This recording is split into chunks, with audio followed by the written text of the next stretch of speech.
Greetings, my brothers and sisters. Welcome once again to episode 117. We thank God we're pressing on through season 4, and we're going to switch our focus this week.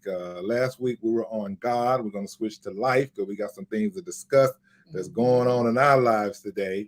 But last week we focused on God, and we had a pre-Mother's Day special. So since this is the day before Mother's Day, we want to wish every mother out there a happy Mother's Day. Happy Mother's Day, yes. Yes, happy Mother's Day, especially to my lovely wife. Happy Mother's Day to her and my mother-in-law and to our guest mother. Happy Mother's Day. So we had a pre-Mother's Day special on last Saturday because we had some stuff we need to talk about according to life on this Saturday. But last week we talked about motherhood or Mother Nature. Right. Motherhood or Mother Nature. And our subtopic was the personification of nature that focuses on life-giving and nurturing aspects of nature by embodying it in the form of a mother relative to environment. But actually it describes the characteristics of a human mother's nature. Mm-hmm. So we discussed whether Mother Nature was majestic, miraculous, or just mystical. So we're going to move on today with life, and we're excited about having a special guest on today. And our topic on today is education and sports with our special guest, Tyon Mack, who's a BS3, our son, best childhood friend, and like an adopted son to us. So we're excited about having him on, and we're going to talk about education, high schoolers, and in this particular year of 2023. Right. And we're also going to dive into the NBA Cali battles as the Golden State Warriors beat their former assistant coach, Mike Brown, and teammate Harrison Barnes, who currently are with the Sacktown Kings in 7 games in the first round. But unfortunately, they lost to LeBron James and Anthony Davis and their crew and the La La Land Lakers in the 6th game in the second round. Well, we're going to talk about that in a minute, but we just want to reflect on how we did beat LeBron James and Kyrie Irving 3 out of 4 times. There you go. When he was with the Cleveland Cavaliers. So times have changed, and we're going to talk about how we're going to move on from there. Yes. So before we get started, thank you again, Tyon, for joining us today. But we always want to give our fellow podcasters on this great network, BS3 Network, a shout out and kudos for all the good family-wide content that we offer here on this network.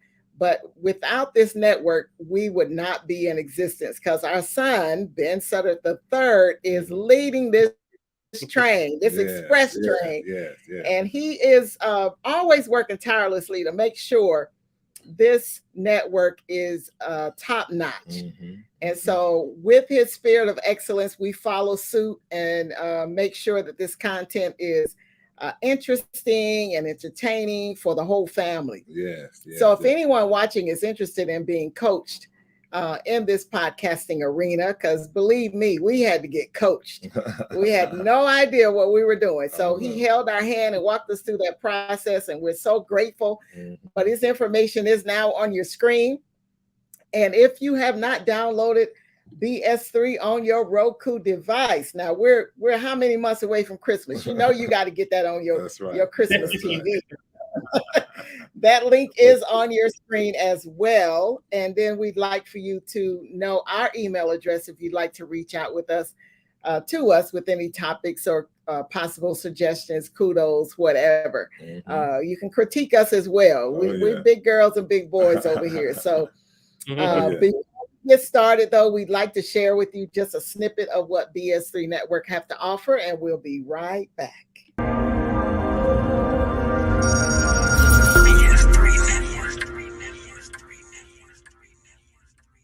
BS3 Network, changing the way you watch TV.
right. We got one comment so far.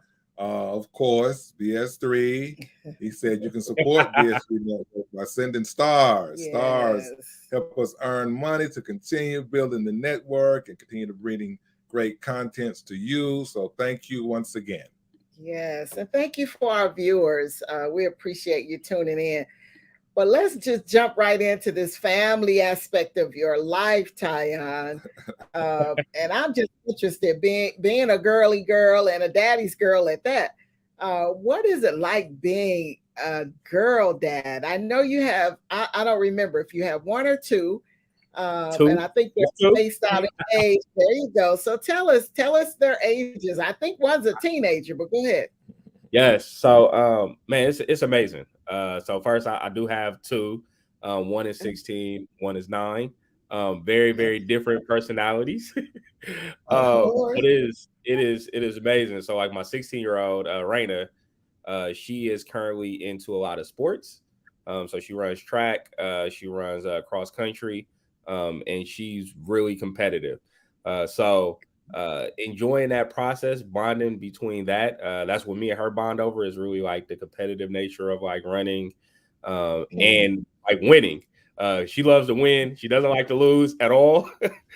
So because of that, like that bonds us together and really allows us to have like these really, really strong like conversations in regards to like, like sports and whatnot, but other things in life as well, just like school education. She is a 4.0 student. She's maintained a 4.0 since she was in 7th grade.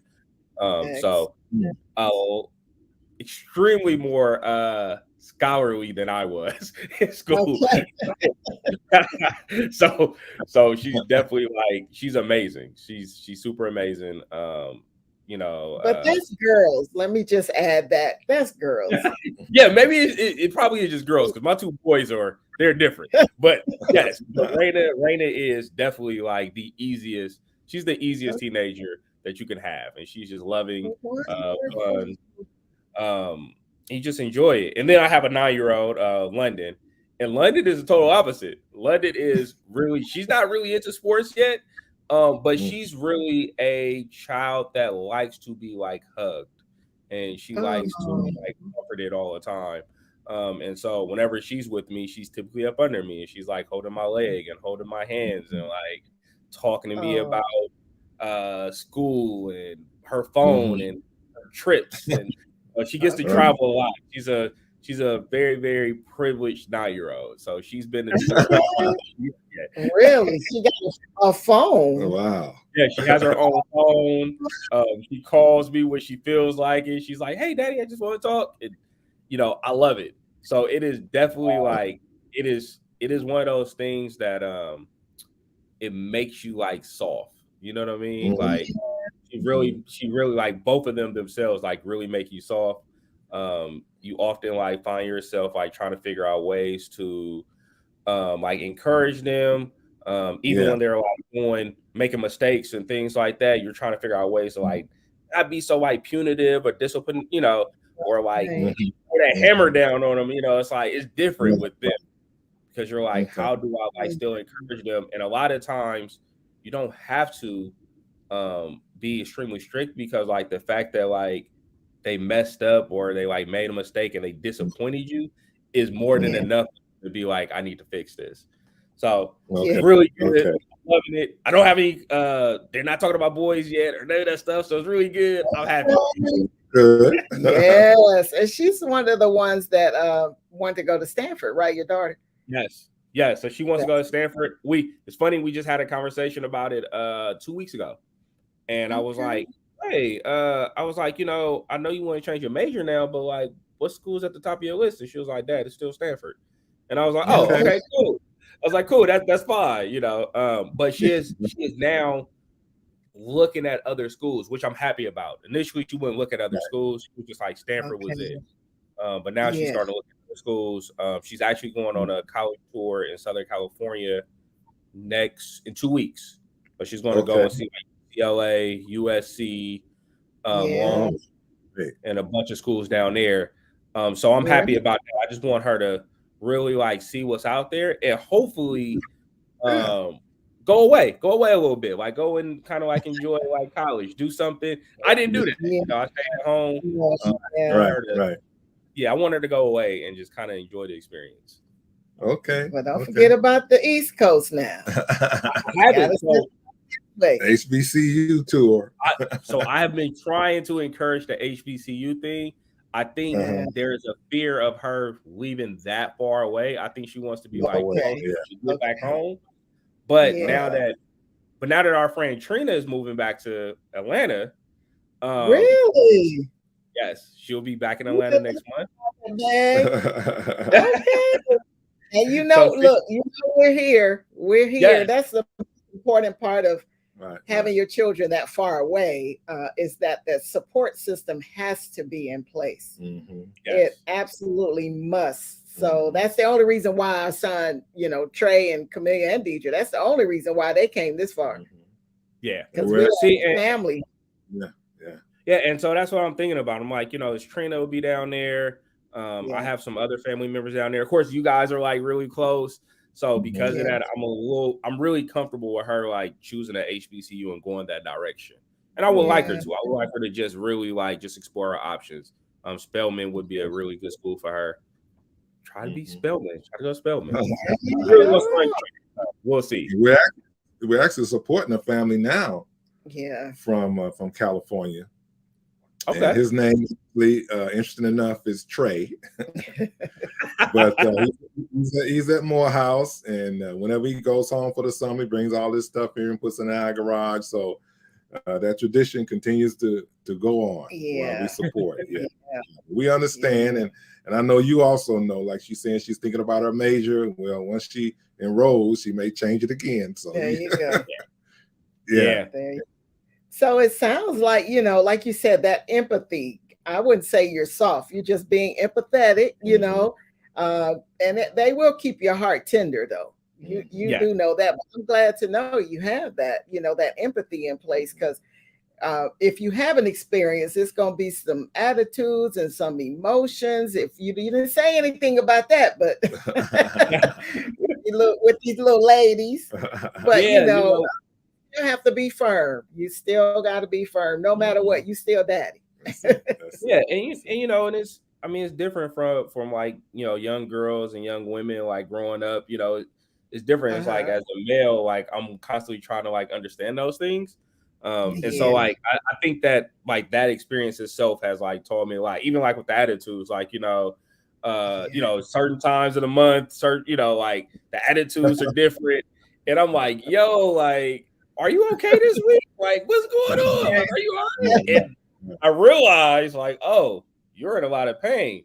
That's why you have attitude. All right, maybe I should give you a little bit of space. Maybe I should go get you a hot towel. Calendar. That's important. Yeah. We do have a comment here from Brian D. William H. Rap. Good afternoon. Thank you for joining us. Yeah. So I want to talk about the fathering of your boys, and what are their ages, and is that easier in a sense? Well, okay, so their ages are 12 and 9, and again, very, very, very, very different. Torian, if you guys remember how I was as a kid, he is a lot like me as a kid, so that is really difficult. And you learn really early that there are certain things that like whoopings or things like that just don't change, right? So I learned that really, really early with him. He's a really, really intelligent young boy, but he is extremely stubborn, and his stubbornness goes beyond like it's at a different level than mine's ever was. Like he is one where his mind is set and that is it. And so you learn how to like negotiate with those things. Like, okay, like, so you don't want to do this, like, but you have these two options. Like you can do this or you can do this. You can't do nothing at all. Like, so we got to do this. And so I've learned that over the time, like, hey, like when I'm having conversations with him or when I see he's like frustrated, so I give him multiple options. Like, hey, you got to do something. You got to choose. You got to make a choice. You can't just sit around. And so, you know, just having conversations with him has been like the biggest thing. And it's really fun. It's really fun, especially with boys. Like, you want them to kind of do the things that you did. So I want him to play sports. I want him to do these things. He's not interested in none of those things. He's not interested in basketball right now. He's not interested in those sports. He loves video games. He likes programming. And so, I take an interest in those things. He's into anime, which I'm into anime as well. So we do a lot of those things together. It was just good. And then Terrence, my 9-year-old, he's a really like emotional, like sensitive young boy. So he is the kid that also like lays up under me all the time. Like I see him, he always like kisses me and hugs me. And he is also somebody who like wants to do good for you all the time. So, I don't have issues with him in school or like doing work or like cleaning up or these different things. He just does them because he's like, Daddy wants me to do these things. He expects me to do them, so I do them. Which is direct opposite from Tori, which is like I do it when I feel like doing it. Right. You're always gonna have a mini me. If there's always a mini me, and it's hard to look at yourself in the mirror. Yes, very much so. I learned that really, really early, and then my mom reinforced it as she told me. Quite often, she was like, "You say stuff about Toria, but Toria does exactly what you did." And I'm like, "What did you do about it?" And she was like, "I don't know. I don't remember." Oh my God! So you realize like he has a lot of. Oh yeah, I definitely got those. But you realize that like those tendencies, those traits are like in your child, and so you're like, how do I teach me? That's what you start thinking about. Like, how do I teach me? At that age, how do I encourage me at that age to like do these different things? And so it's a learning process. You're consistently learning because every kid is different. I mean, you have 3, so like each one of your children are different. So I'm learning the same thing. It's like each one of them are different, and I try to bring what each one needs to the table. Okay, good. It's often said parents can learn from their children, and I do believe that. So let's get into your educational background or where you are now, basically. So how long have you been teaching? It's been a few years. Man, I've been in education since 2011. So it is going on 12 years? Just about 12 years. Yeah. I've been in OUSD for 11 of those 12 years. And I've enjoyed it. Like I initially started off working at like a private like tutoring center in Pleasanton, and I was working with all Asian kids, which was like a different experience. So like working with them, the rigor is really, really high. The expectations for kids are extremely high. And everything is focused on education. It's like school. That is it. You don't have any other time to do anything but like learn. And while that is like something that I think like is needed at some point, I think that like an 8 or 9-year-old like having that type of thing is like overkill. So it wasn't something that fit for me. So I was like, hey, like I did this because I wanted to kind of get in profession and kind of learn, but I realized that I really wanted to work with like within my community. And so that's when I came back. And initially I started off at Frick Middle School, which was a predominantly Black middle school in Oakland. And it is where I like cut my teeth. It was tough. That's where you lost a few little hair. Yeah, I lost some hair. I lost my hair. I started getting grays. It was a great experience. It was a really, my first year was extremely tough. I tell people that go into the teaching profession, your first 2 years of education is always tough. Your first year, you're kind of trying to figure out like who you are in the classroom. And so you're trying to learn like how to manage your classroom, how to connect and build relationships with students and things like that. Your second year is when you really start understanding and learning your content and how to deliver your content, right? Okay. And I tell people, if you stick to that structure by your third year, you should be like there. You should be coming, right? Okay. And so that's essentially what happened for me. Like my first year, I came in and I was trying to do a lot of different stuff, and I had students literally call me out. My first year was like, "Hey, this ain't working." Like, I don't know if you're really meant to be a teacher, Mr. Mac. Like, maybe. Wow. And I was like, oh man, I was like, that was kind of painful. That hurt, you know. And I went home, and I mean, it was like a weekend, and like I said, first year is tough. There's a lot of like studies show and statistics show that most individuals who come into the teaching profession usually leave by their third year, right? They don't finish out their third year. So that first year, in the middle of the school year, I went home and I really thought about like, hey, is this really what I want to do? And I came back to work and I talked specifically to that student, and I was like, hey, her name was Asia. I'll never forget her name, Asia Drake. She was like, hey, I was like, what do I need to do to like connect with you? Like, what do I need to do to help you? And she gave me like, she was like, hey, like, you need to be yourself. Like, you're not a super strict person. Like, I've engaged with you outside the classroom. I've seen is like, don't be that. Like, don't be something that you're not. And I was like, oh, okay. And so I was like, well, my focus is really on writing. I love to write. I want to teach kids how to write. So I create a classroom space where students really learn the art of writing and learn students how to develop their voice like in the classroom. And kids love it. And from there on out, like I knew what I had to do. I knew what I wanted to do. And I feel like I've mastered my craft in the classroom. Wow. That's great. You're just teaching the teacher right there. Yeah, give us some really good nuggets. Yeah, I mean, that's cool.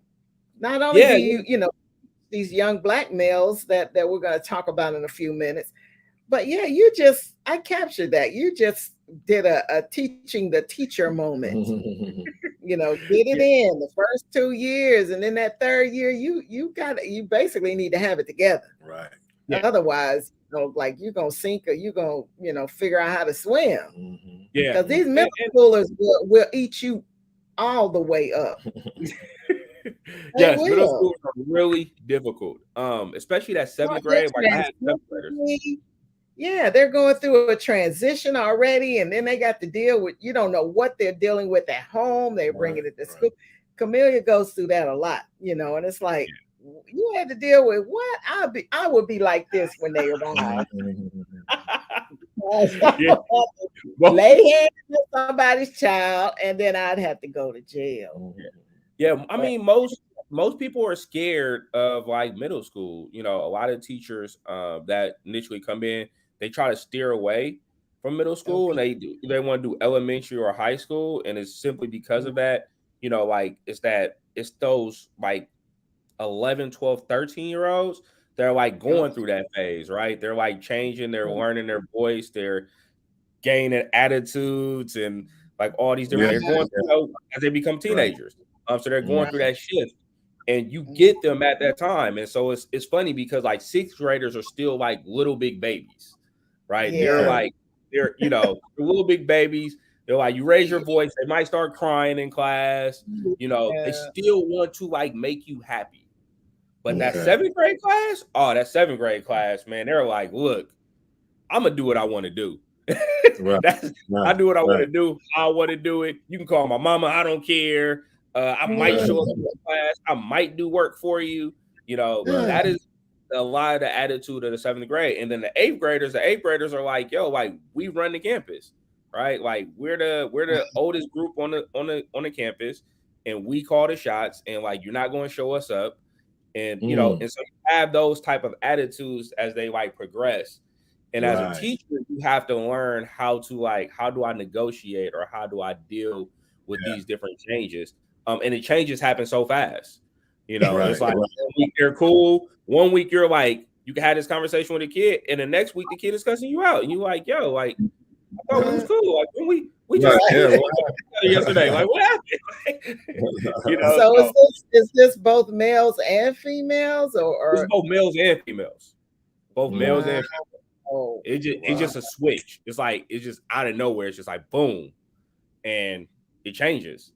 And so you learn how to, you know, address those different changes. You start to understand. And as you pointed out, there's like other elements outside of the classroom that affect a lot of kids, you know, whether that's like housing, you know, mental, you know, we have mental health now. That's like a huge thing, especially coming out the pandemic. We have so many kids that are just like, they're desensitized and like have issues with socializing with individuals now. So like that's a really tough thing. And so like as a teacher, you have to know how to like when to push, when to like be caring, when to like pull back and just be like, okay, you know what, you need your space. And a lot of people don't know how to do that. They don't know how to like as we say, read the room, right? Like they don't know how to read. Yeah. So I know what is your classroom makeup? Is it like half and half, male, female? And then how are you impacting this generation that you teach? You know, you've talked a little bit about that in your mentorship. You can kind of put all of that together. Okay. So I think like, well, my normal classroom, which is like my 8 to 3 or Monday through Friday thing, it's almost like it's probably like 60-40 women or girl boy breakdown. Okay. You're starting to see like more girls in the classroom. I don't know why, like I don't know, more girls being born or not, but you're seeing a lot more girls in the classroom at times. And I feel like for me, I encourage the idea of like education and options. And what I mean by that is like I try to tell all my students at the beginning of the year and you know through the time that I'm working with them, even until they graduate, I'm like, hey, education is a great vehicle to do what you want to do in life. You know, you might not want to go to college. You might not want to, you know, do this or do that. You might aspire to be, let's say, a race car driver. You might aspire to be, you know, an athlete, or you might aspire to be a welder, or like all these different things. Like there's so many different options you have in life. You know, I was like, education, when you get an education and when you get a college degree, what it allows is for you to fall back on anything that you choose. You know, so you might go explore whatever you want. You might want to do these different things, but if you always have a college degree, you can always go and take care of your family. And that's what you want, right? You want to be able to take care of your family. You want to have the option to do whatever you want to do in life. And so I encourage people to like, hey, you gotta be overachievers now. Like you can't wait until you get to college or out of school to be like, okay, now I'm gonna turn it up and like do these excellent things. Like, no, you have to create the habit right now, right? So that you can have the option to do those things, you know. And one thing I like about the school that I work at is like we kind of encourage that motto across the campus, and so we do things to encourage those things, such as like decision day. And decision day is like a huge thing on our campus where we highlight all of our kids who are graduating from high school, going to college, and we talk about all the programs that they did over the 4 years. And we talk about like all the scholarship offers they got and all the colleges they got into, and like all these different things. So kids like in 6th and 7th grade see this. And you're like, hey, like this what you can inspire to do. Like this kid right here that you saw walking around campus every day, or you know, or like you was talking to all the time, like this kid got into 27 schools and they got $100,000 worth of money for scholarships. And you know, and they participate in all these different programs, and they traveled, and you know, they traveled to Costa Rica. They were building houses for people in Africa. And like we have all these different programs. And so our students get to see all of that. And it's like, hey, this is what you can do when you actually sit down and put your mind to it. Gotta put in the work. You gotta put in the work. That sounds wonderful. So real quick about your mentorship program. Tell us about that. So the mentorship program you see on my shirt is called the Fellowship Initiative. And it is a program that is partnered with Kingmakers of Oakland. And what we do is every 3 years, we pull a cohort of 40 kids. And those kids, 40 boys from all different backgrounds, all throughout the Bay Area. And we follow them from 10th through 12th grade. And what we do is we focus on mentorship. So like the development you as a young male, like how do you deal with relationships? How do you deal with school? How do you learn how to advocate for yourself? How to create good test habits, study habits, all those different elements. We go through that process. We guide them through school. So we like do like check-ins with them every week. Make sure like they're on top of their like studies. We want to make sure that everybody's academically eligible to go to college. So 3.0 or above. That's what we're trying to make sure of. We help them with like with college applications. So we paid each student had 8 applications that we paid for. So they put in 8 college applications. We took them on college tours. So they went they actually just came back from a HBCU tour. They started off in Washington, D.C., went down to Atlanta, and then came back here. But we went to Northern California, Southern California as well. They also connect with other programs. So there's other TFI programs. There's one in New York. There's one in Los Angeles.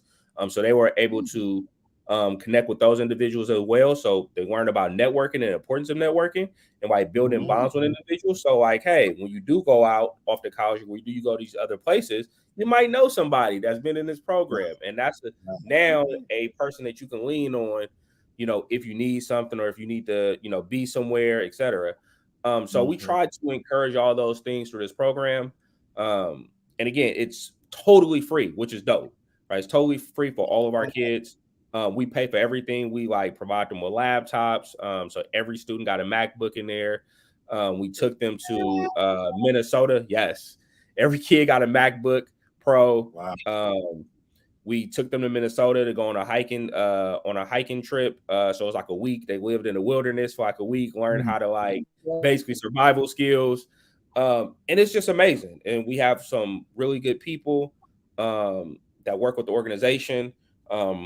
Brother Abasi and Brother EJ, they work with TFI Oakland as well, and with Kingmakers of Oakland. So Chris Chapman, he's the CEO of Kingmakers of Oakland. Super smart dude, really about like education and like pushing like our young kings to like success. Like he wants to like change, and so like he's out here like doing the work. Wow. So it allows me to kind of do the work as well. Like they brought me on, asked me to like be a mentor and a teacher, facilitator in the program. And so I've been doing that for the last 3 years as well. On all my Saturdays, I spend Saturdays, and during the week, I spend during the week like tutoring.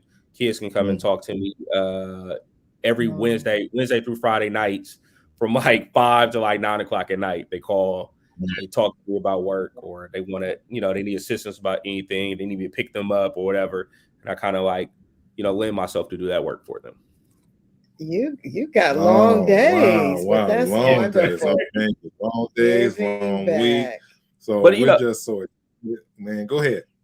I would say it's worth it. You know, a lot of times you see like a lot of the kids that we have kids that are from like broken homes, from like just really, you know, really terrible like environments. Like I said, you know, and so them having somebody they can depend on. It's sort of like, you know, we was talking about earlier where I was like, hey, like anytime I need something, I call my mom. I'm like, Mom, like I need you to do this. Like for them, I tend to be that for them. Where they like, hey, like if I need to, you know, if I need something, like I can call Mr. Mack to get this. You know, we had a kid who couldn't go to his prom, or he didn't have the money to like buy his stuff for his prom. And so like I called him and I was like, hey, like what you need for your prom? He was like, well, I don't have a tux and I don't have a ticket. And I was like, all right, like I'm gonna pay for your ticket right now. I'm gonna send you the money. You can get the ticket. I was like, we're gonna get you a tux. And so we went and did that. Like, and it's just, you know, just kids having that is needed, you know, and at some point, like somebody, you know, like you guys did very, very similar things for me. having conversations with me, and like we all need that, especially young men. Like young men need like that positive male person to just show them like, hey, like there's somebody out here that cares about you and wants to see you do It's good. like a stepping stone for them to be able to excel. It's just that little nudge, to help them at such a young age. And these young men are smart. They're gifted. Yes. They got all that's needed, to make it. So I commend you for that. Yes, and thank you so much for sharing. I mean, it's just something that our viewers can really get the enlightenment on how to go by doing it and your steps of doing it. So we're just excited, and thank you for sharing all of that pertinent information. But we're getting ready to switch to this next section. We're going to switch topics right now. Warriors. Before we switch topics, before we get to the Warriors, we always, because we focus on God, marriage, family, and life. Right. There's a scripture that we always like to share scriptures during the course of our podcast and our show. And this one really reminds me of you. This is very fitting. And it's 1 Timothy 4:12 and 13.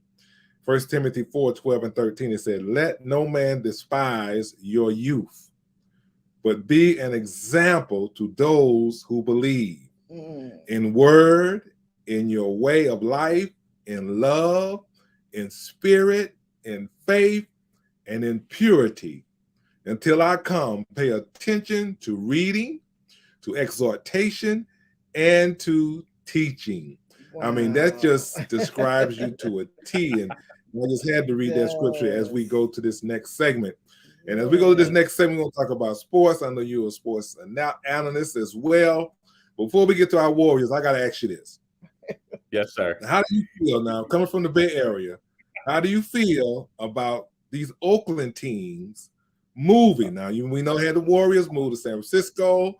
We know we had the Raiders move to Las Vegas. And now the A's are getting ready to move as well. I think maybe they're looking at Las Vegas as well. So I want your take on it now. Who's to blame? I know we like to blame the mayor because she don't want to spend money on the arenas. And I know Mother Sudds go about the possum in one of the broadcasters booth. At Oakland Coliseum. So I need to take it.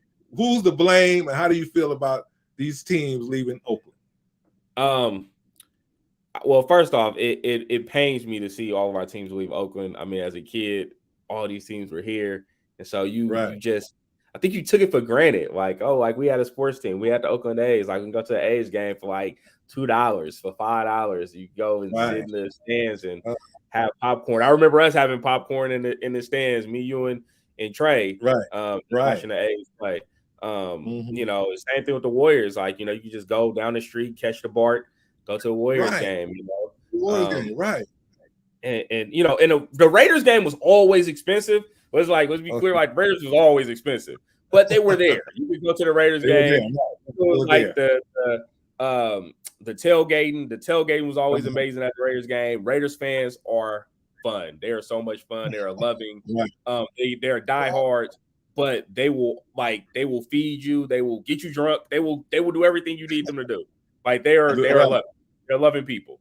With that being said, I think it sucks that we lost all three teams. It is really, really painful to see.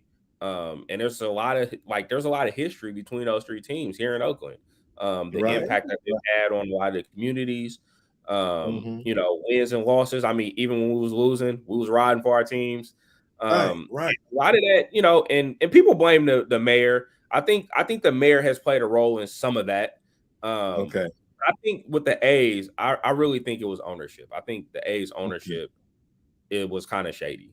And so I think the mayor could have did some things to possibly help them. Like I was telling people, I was like, I felt like the mayor should have gave them that land that was in East Oakland.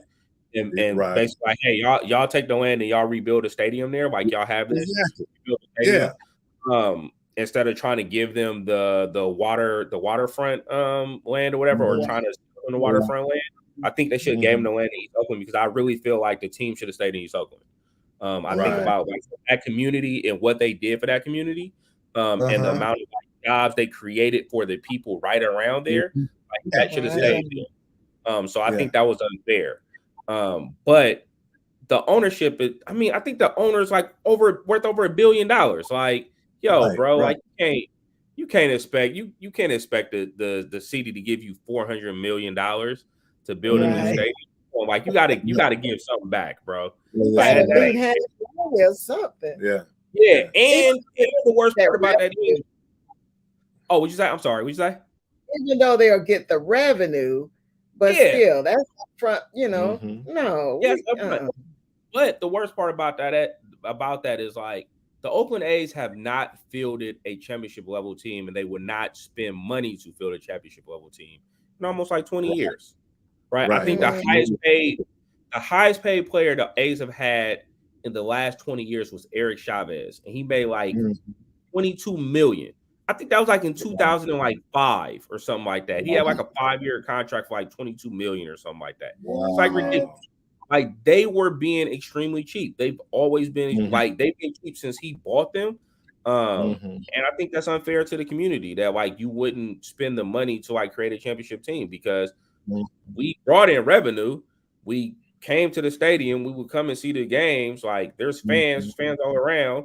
But I mean, of course, if you're not fielding a competitive product, like nobody's going to eventually people are not going to show up. You know what I'm saying? So they didn't field a competitive product. And I think that was purposely done so that they can move the team. Okay. Well, we're extremely upset and sad about that because that's one of the exciting things about living in the Bay Area. Right there on 80.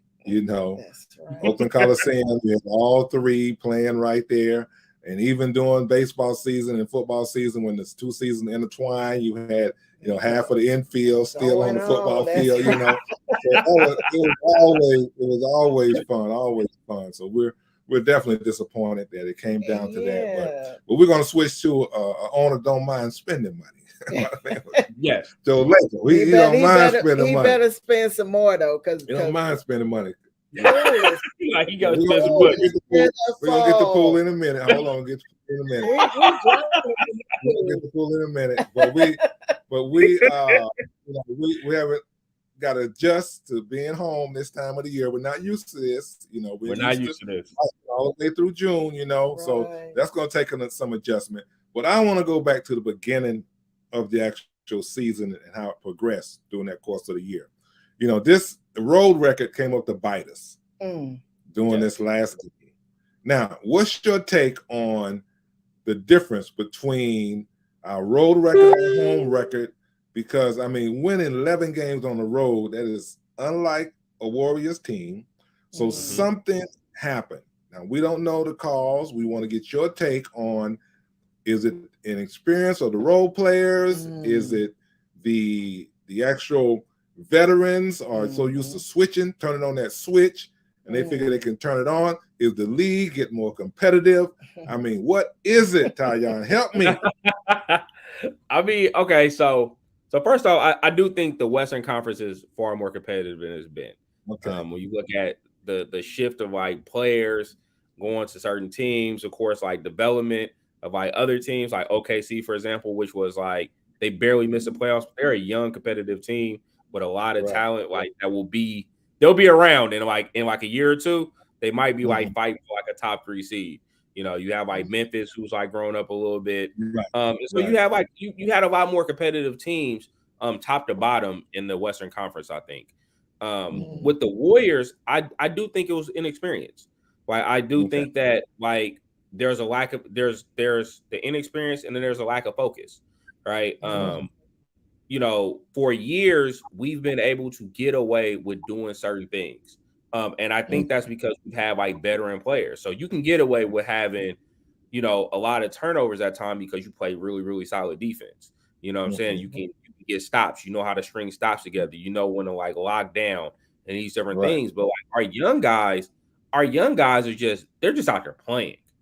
They're not really thinking about like, they're not thinking about like the possessions or like the moment or like, like, oh, I have a 6-point lead. Like, hey, like instead of coming down and take this, quick trigger shot, Like, let me like run some clock off. Let me run a play. Let me get a good shot. You know, like that kind of didn't happen, especially when like Poole was in the game or like Kuminga was in the game. You know, those type of things didn't happen. Also think that, you know, with the inexperience, you had like the lack of like ball movement on offense. When you saw those two guys in, especially those two guys, the ball didn't move. You know, so the ball was sticking in their hands. You know, Poole is a dribbler. He dribbles a lot. And he dribbles himself into a lot of bad situations. He's a great ball handler, but he dribbles himself into a lot of situations where then he's off balance. He's taking off balance shots, or he's making off balance passes, or things like that. Falling over his own feet. Yeah, really. Over his own feet. So it was a lot of that. And then with Kuminga is really like one-dimensional right now as an offensive player. So like, is that why he didn't play this second series? Because Steve Kerr wouldn't play him. Well, a part of that is his attitude. I think his attitude played a huge role in that. Kuminga's attitude? Yeah. I think Kuminga's attitude played a role in like why he didn't play the second series. You know, he started off in Sacramento and he was playing in Sacramento, but he was only playing limited minutes. And I think he played limited minutes because it just wasn't a good series for him. Like the matchups didn't really favor him. And so, you know, when you get in the playoffs, it's about matchups. So you might, like this series, you might play more minutes, you know, than this series. And so you see that all the time. I think and you know, in the Sacramento series, you saw Draymond, you saw they go to a 4-wide or a 4-guard system with only one big on the floor. And they did that because it's a bonus. It was like, hey, like we need to do this. And so instead of like Looney and Dre playing at the same time, it was either Looney was playing or Dre was playing. They didn't have them both on the floor at the same time. Right. So you learn, you adjust as the playoffs go, and you know, in certain series count for certain players. Well, I don't think Kuminga's skill set matched for that series, for the Sacramento series. Now, for the Lakers, I definitely think it was needed. But it was needed. Yes. Needed. But I think because of the way he acted during the first series, Kerr just decided not to play him. Okay. Like, I mean, if many people didn't notice, like Moody played a lot of minutes this first and second series. Yeah. Right. He played none during the season. None. I didn't know who he was. I'm like, who is this? And the other Green, like, what is Green? Where he come from? Yeah. Right, and they didn't play a lot during the season, but come playoffs, they both were getting minutes. And I think Moody gets minutes because of like his professionalism, like, and just staying ready. He knows, like, okay, like the coach is gonna call my number. When the coach calls my number, I need to be ready to get out there and perform. And Kuminga isn't. I don't think he's mentally tough yet.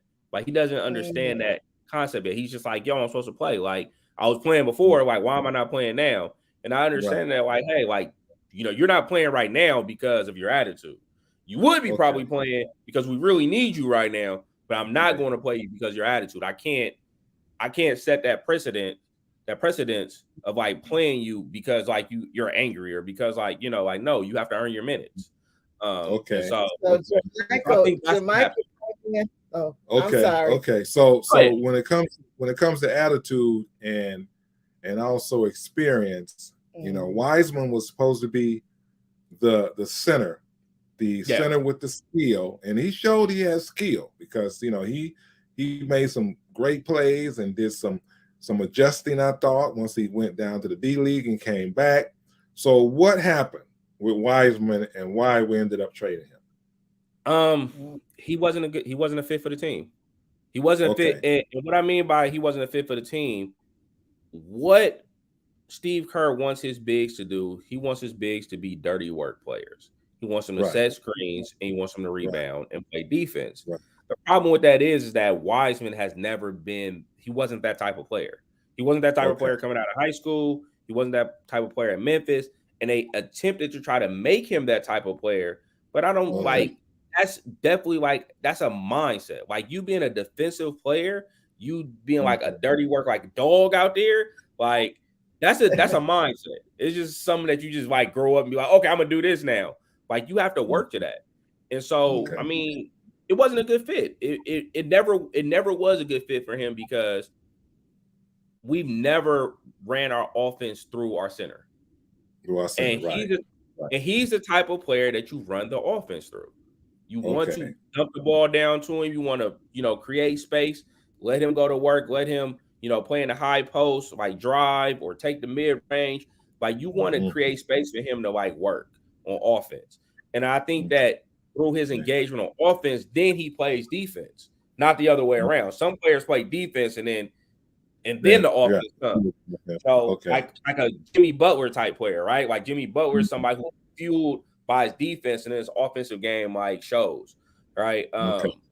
So I think that's what it was. I think it wasn't a good fit from the first place, but I think you tried to, take a square peg through a round hole type thing. Right.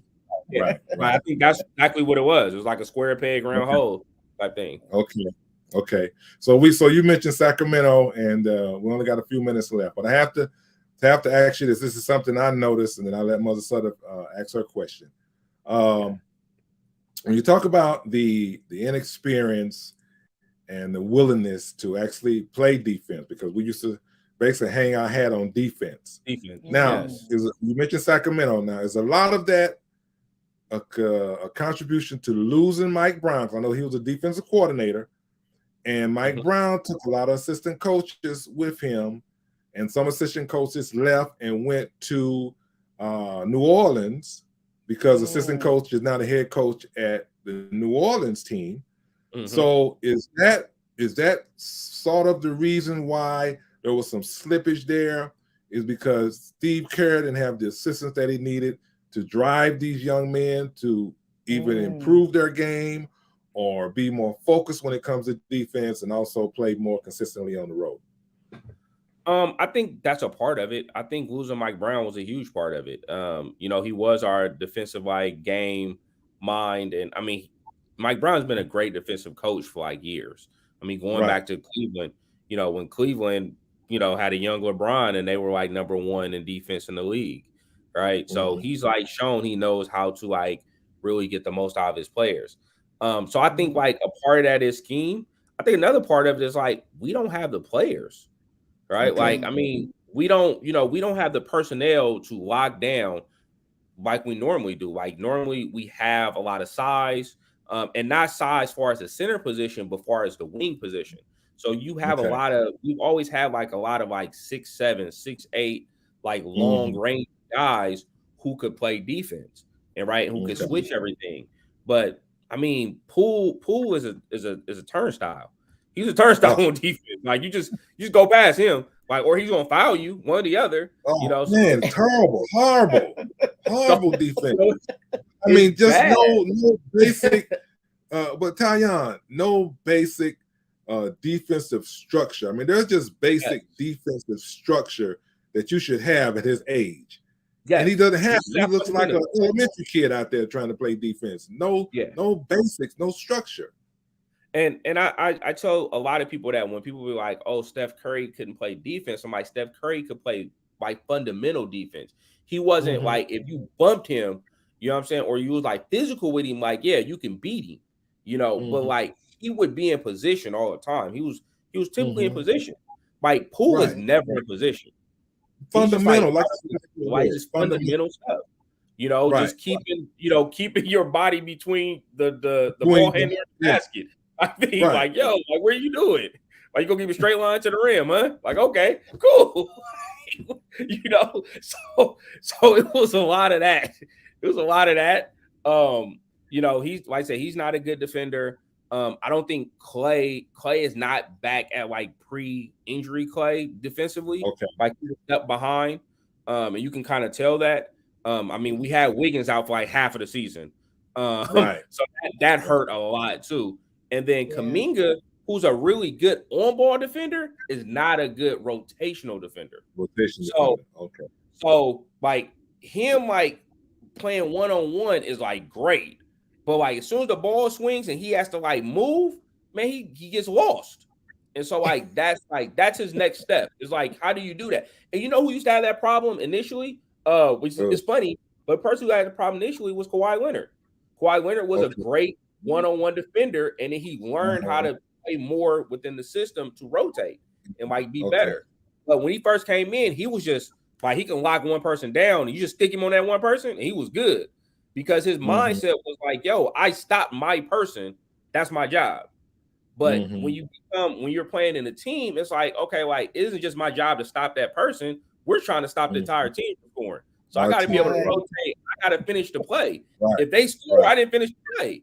So I think he has to learn that. But his attitude has to change about it. Like he has to really like dig in and really want to like. I think he needs to dig in and really want to develop. And if he does that, like he'll be fine. But I mean, the organization gonna make some changes this year. I want to say he's gonna be there, but something's telling me that he's not gonna be there. Something just I just have to say he might not be there. I think you're right, and they can just go ahead and add Poole to that. We need us to look, and Looney showed up. He needs some help. He needs some help. He's almost like, he's almost on the lazy side. Like sometimes it's like, move your feet. If you don't jump, I'm like, I'm sitting here, I'm tearing up my chair and banging my arm. It's like, I don't believe it. But anyway, I agree. There has to be some changes made because folk are counting us out. And it really pisses me off. But you know what? I am no way a Lakers fan, but I'm gonna be up front and center to see what Joker gonna do. Hey, I want to see what he's gonna do as well. I mean, Denver's a really good team. Denver's a really good team. They're deep. I'm telling you, deep. They're deep. They're deep. So we're gonna see how they play the Lakers. I mean, I have them to beat the Lakers. I think they will beat the Lakers. But I mean, the Lakers team is scrappy. They're scrappy and they're physical and they get downhill. And that causes, like, anytime you can get to the free throw line like 30, 35 times a game, like you can slow the game down and keep yourself in the game. And you got two guys at the end of the game that could take over in LeBron and AD, right? So like all you gotta do is just keep the game close, and then once those two guys can get moving, like it's no stopping them two guys. So, but that's Mr. Glass and Mr. Whiner. Yeah, that's how they get to the free throw line. Yeah, I mean it's just ridiculous. I don't know. I think the free throw disparity was like 119 to 49 free throws for the series or something like that. Yeah, it was bad. It was bad. I was like, Jesus. Wow. Yeah. It was bad. So I got your take on Clay. You don't think he's 100%. So you think maybe that's one of the contributing factors why if you're not 100%, your leg's not totally there, then of course once you get fatigued, what happened in this second round, that his shot wasn't falling. So I get that. Also get Poole maybe on the line now, because if he's not going to adjust, then I can understand that we have to move on, because we got to get some players that are willing to adjust to the actual program that Steve Kerr puts in. And I know what happened at the beginning of the year, but my understanding is that this attitude, because Poole got paid. Now Draymond apologized and Draymond took the blame, but when you look at the video, Poole said something. Yeah, and that attitude is starting to show, and it showed throughout the whole year.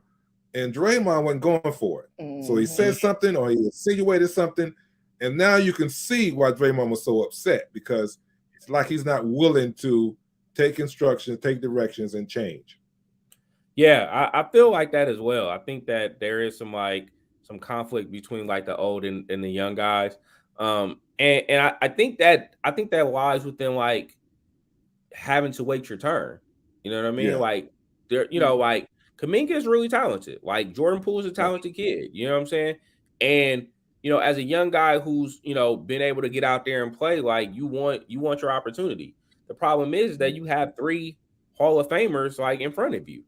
You have 3 Hall of Famers in front of you, and Wiggins is a solid 2-way player. Like you're not going to beat those guys out over minutes. You know what I'm saying? So, either you're willing to like wait your turn and be a rotational piece, or you got to move on. And so I think that's the biggest issue, you know. And at one point they were, you know, I mean, Curry was in that position with Monte Ellis, right? Where it was like, okay, like we got Monte, we got Curry, like what do we do? You know, and eventually they was like, you know, Monte said it like, yo, we both can't be here. Organization, okay, cool. You out. And 4 rings later, I doubt if they, you know, you know, they don't regret that decision. You know? All right. Well, we got BS3, the Podfather himself said, "Hey, family." All right. Hey, Trey. So we're gonna get you out of here with this one, because we're over our time. But I had to ask you this. Now, there's a lot of rumors going around about Wiggins. What actually happened? Oh, good. Now, I understand. You know, we got some different reports. What actually happened? So you want to go ahead? You want to? Okay. So before we give some information that's not accurate, what's the news in the Bay Area? The news was all well. A lot of people tried to bring up the thing about like his girlfriend and like all this stuff. I know if like that crazy rumor happened. If y'all heard about that, it was just wild. The problem was his dad was sick. His dad was sick. He left the team. The team knew his dad was sick. They told him to just go ahead and like take care of your dad. Anybody that knows Wiggins knows, like, first off, he's like super private. Number one. Number two, like he is all about family. He is really like connected with his family, with his brothers, with his sister. Like they're all really connected. So dad was sick. He jumped up and went back home, and he spent the time at home with his dad. And dad was doing better, and he finally came back. You know, and that was it. And that was just that simple. Now nobody knows exactly how like what it was that dad was sick from, but it was severe. Right. It was severe enough that he was like, "Yo, like I need to go home." And so like I think like a lot of people kind of like. I mean, we're in the age of like information, you know what I'm saying? Why everybody has access to stuff, and people feel like entitled or privileged to like know. Right. Private information. People like online, like, why are you not playing? Like, yo, like, chill, let that man go take care of his family. Like, it's okay. Like, you know, I lost money. That was me. I'm telling you, man. We was on that losing streak. I'm like, you making millions of dollars, whatever it is. You need to suck it up. Yeah. We all get sick. I mean, the girlfriend and the kids, you know, that storyline. So he was feeling terrible. Like, you know what? Let her go, whatever. And I'm like, whatever it was that crushed this man, whatever this female did.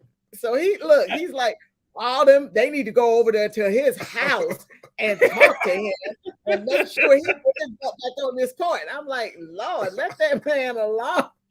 Yeah. I mean, it was a lot of people. I don't feel it was a lot of people that was like, yo, like he need to be out here. He made too much money not to play. And I'm like, man, I was like, you could tell it's serious. Like, this is his family, you know? So I was like, hey, like if anything was going on with my mom or, you know, my kids or like, hey, everything else is going to stop. I'm like, work, school, like whatever it is, like I'm going to take care of my family.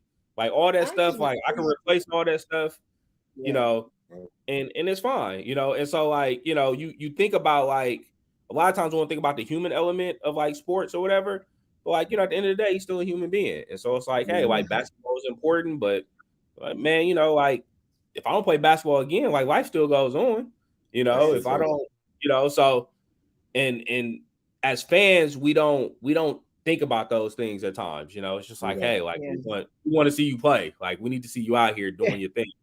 So exactly. So it's fine, you know. Like I heard it from so many people, and I was just like, yo, his family is sick, man. Like relax, his dad is sick. He'll be back. He's coming back. Dad is sick right now. Okay, so we got you know, Clay and we got Draymond and Steph and you know Wiggins coming back. So we're gonna end with this. You know, we're gonna have to revamp, like you said. We got to get some good wing players. Got to get some defensive players. You think they're gonna make some trades to make some moves to get what we need? I think so. I truly think that they should draft a big this year. I think they have like the 18th or 19th pick in the first round. There are some good bigs, and to be clear, you need to draft a big that does what you want him to do. So go look at bigs that like, hey, like I want somebody who's like athletic that sets screens and rolls to them. Go get that. Like, don't go get a dude that's an offensive like guru, but you like, no, I want you to do this. Like, no, go get the dude that goes set screens, you know, and do that type of work. Go get him. Go draft him. I think you need to go get a guy like that. I think you need to get a stretch big, like a stretch 4. That way, like when you do play your small ball and you have Draymond at the 5 or you have Looney at the 5, you can have another big that can step out and shoot the ball to spread the floor, and can rebound still. And then, like I said, I think you need defensive wings. Like, you know, you're still gonna have Gary Payton. He's coming back because he was on a 3-year deal, so you still got 2 years left on him. I think DiVincenzo is going to probably come back, which is a good backup guard. Yeah. You know, and good defensively, and you know, and athletic. You know, and like I said, you know, the jury is out on like Wiggins and I mean on Wiggins on Kuminga and Poole. Yeah, the jury is out on them too. You know, because the Warriors pay Poole, I could see them like keeping him, but I ain't gonna lie, like I might get on the phone and call Phoenix and see if they're willing to make a trade with DeAndre Ayton. I might call them try to do that. Their numbers match, their money matches. You know, maybe throwing that, you know, if you can get them to even listen, you know, maybe pulling that first round pick for Ayton, you might be able to get him, you know, because Phoenix is going to move him more than likely. He doesn't want to be there. I don't think he wants to be there. I don't think the team wants to be there either at this point. But is he going to produce? Well, I mean, I think Ayton is really what Steve Kerr wants. He's the type of player that Steve Kerr wants. Ayton is a good passer. He can block shots at the rim. He'll rebound. He can make the 20-footer. You know, he'll do all the dirty work. He'll screen all day. Like, because don't get intimidated. He got intimidated though. He's gonna have to get. Well, I think he did, but I also think like he don't necessarily care. Like, he's in a system where he's like the 4th or 5th option, right? And like in a system where like they don't even pass him the ball. Like, you know, like the only person that passes him the ball is Chris Paul. Like, and it's only on the pick and roll. That's the only time he's touching the ball. Otherwise, he's not touching the ball. So you're talking about like running up and down the floor for 35 minutes a game. You're a extremely talented offensive player who never touches the ball. Like, that's not going to be a situation in Oakland because like the ball goes in a high post almost every play. Right. So if he's in a high post, he's going to touch the ball 20 to 30 times a game, and he's going to be the one that's making the reads, making the passes, making the, you know, the pull-up jump shots, like all those different things. So I think for us, it's a good fit. But that's if you can move. That's if you can get him for a little bit of nothing. I don't know if that's going to happen, but I do like pick up the phone and like try to call and say, hey, like we got Poole right here. Their numbers kind of match. We'll throw in a first round pick. Give us Ayton. Send us Ayton. Y'all don't want Ayton no more. Give us Ayton. Here goes somebody to put in the backcourt next to Devin Booker. He's also a shooter, and you know he's developing as a point guard. Y'all can play him at the point guard position. And Booker's already a person who can handle the ball offensively. You know, he's developed into like a playmaker and stuff like that. So you don't necessarily need Poole to be a playmaker for you. You just need him to be a scorer. And he'll be that third scorer next to – he can be a third scorer with Booker and Kevin Durant. So okay. All right. Wow. Well, that's a good analogy there. I hope we can revisit that for next season. So. We got him. So, I mean, Tyon, we'll be back next year. We'll be back. Oh, I know we will. No doubt about it. You know, that's the thing about us. We are not fair weather fans. You know, there'll be folks jumping off the bandwagon. We alert. Or die. It don't matter. Can't wait to get to that Chase Center. We're going to have to book our flight one year. We got to get there. Let me know when y'all ready to come. You know, Ramon is there too, so we'll make it happen. We'll make it happen. Ramon took care of us the last time, so we're at that rat infested Coliseum. But he took care of us. That J Center is nice. Yeah, come on. As soon as y'all come, let me know. I'll make sure y'all taken care of. We will. So as always, we usually close with the scripture, and I thought about just athletes in general, but I also think about Steph Curry, my favorite. But it just applies. It's in 1 Corinthians chapter 9, beginning at the 24th verse, and it says, "Don't you realize that in a race everyone runs, but only one person gets the prize?" Or one team in this case. So run to win. All athletes are disciplined in their training. They do it to win a prize that will fade away, but we do it for an eternal prize. Yes. So I run with purpose in every step. I am not just shadow boxing. I discipline my body like an athlete, training it to do what it should. And that just applies to us as Christians on this journey that we're on. But blessings to you, blessings to our team, because they're gonna snap back. They're gonna snap back. So we thank you for joining us, and stay tuned as we discontinue this live. Okay. Happy Mother's Day Happy to your Mother's wife and Day. your mother. Everybody. Yeah. God bless you.